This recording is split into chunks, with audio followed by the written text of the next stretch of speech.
This is the NME magazine from 25th of July 2015. So, as you can tell from just looking at the front cover, the magazine is an indie rock magazine. This is because the band Slaves, they're what they call grime punk in today's genre. They are grime punk, and that is a mixture of grime music, which is a completely different genre of music to what NME usually promote. However, the punk side of it sort of brings it back to its origins, and that enforces the punk rock or the indie rock genre. As you can tell from the masthead, they use a bold typography and they use the red on white. No, they use the white on red. Because his head is covering some of the masthead, it's quite clear that they're a strong brand and they're positive that they will sell these magazines. There are other headlines in this magazine. So up the top we have Churches who reveal about album number 2. So this and these 3 are the other main articles in this edition of the magazine. And down here it has in the red the other bands are featured within this edition. Red is the in-house colour for NME, and it follows the whole way through the magazine when talking about other things. So it's actually a really effective colour as it stands out, and the yellow and red contrast is really different, and yellow isn't their in-house style. So the picture is quite effective as it shows the 2 members of Slaves staring directly at the camera, so it shows that they're authoritative and it shows that they're sort of interested and focused on what they're doing rather than looking somewhere else, doing something else. It's a very staged photo shoot directly for this magazine. Contents page for NME, and the contents page is the same whether it's the old edition which you had to pay for or the brand new one which is completely free. Clearly inside NME means exactly what it means. It's what is happening inside this edition. The word inside is the biggest word on the page, so it instantly, as soon as you turn the page, because it's in the top left hand corner, it's the first thing you read and you want it to make an impact, so that's why I've done it as big as they have. Down this side it's got the regulars, so it's got the different categories that they always put in the magazine. So it's got sounding off, in the studio, so that's for this edition it's Bring Me the Horizon, which are another rock band, and it means like what happens behind the scenes sort of thing of an album, soundtrack of my life and different things like that.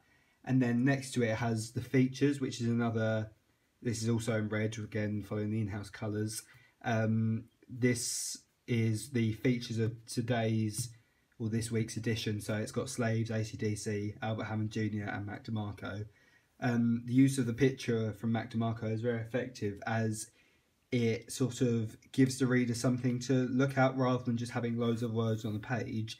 It's something different to break up all the words. And then on the right hand side they have something which is quite unique. They have a band list, so they put every band that they mention in the magazine and they put the page number. So for example, AC/DC page 30, Kasabian page 48. And so they have that, which is a really unique thing for NME, which is what makes it brilliant. Also, they don't really they do sort of follow the codes and conventions in having like different headlines or different subheadings, but they don't have their features as one of the regulars, because obviously they're not in Slaves, won't be in it every week, ACC. So they have it separated from the other headlines, other subheadings. They have it as their own sort of section. They have their page number on the side. This is the double page spread that I've chosen to. I chose to do the Mac DeMarco one as it was more interesting and it had a lot more to comment on rather than the Slaves one, which was a bit simple.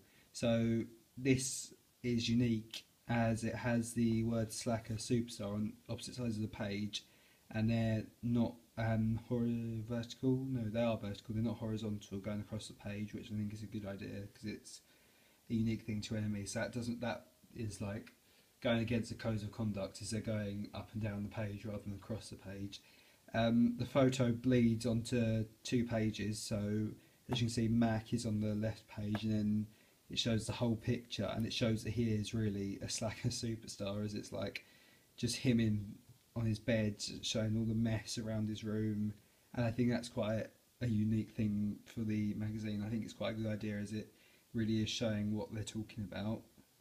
There's a pull quote here, which is a quote from Mac DeMarco. Well, it's not actually.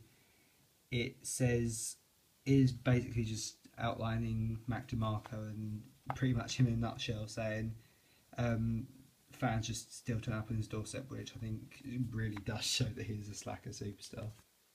Down here it has a thing called Mac and Jules, and this is on this is about Mac DeMarco being friends with Julian Casablancas, who is the bloke from Strokes.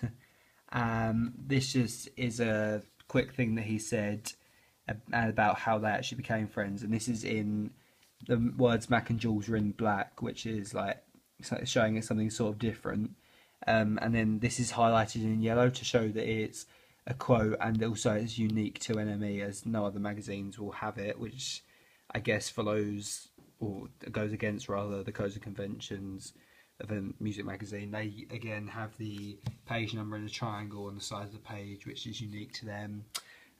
Pretty much it. They have a picture down here which is covering the words New Musical Express, again to show how strong they think the brand actually is, because people know what it says here without looking at the other page. If they know what the name is, they'll know it says New Musical Express, and that shows brand identity and brand confidence, as they're very, very confident that people know what they're talking about, because they've even decided to cover up most of the last word with a picture.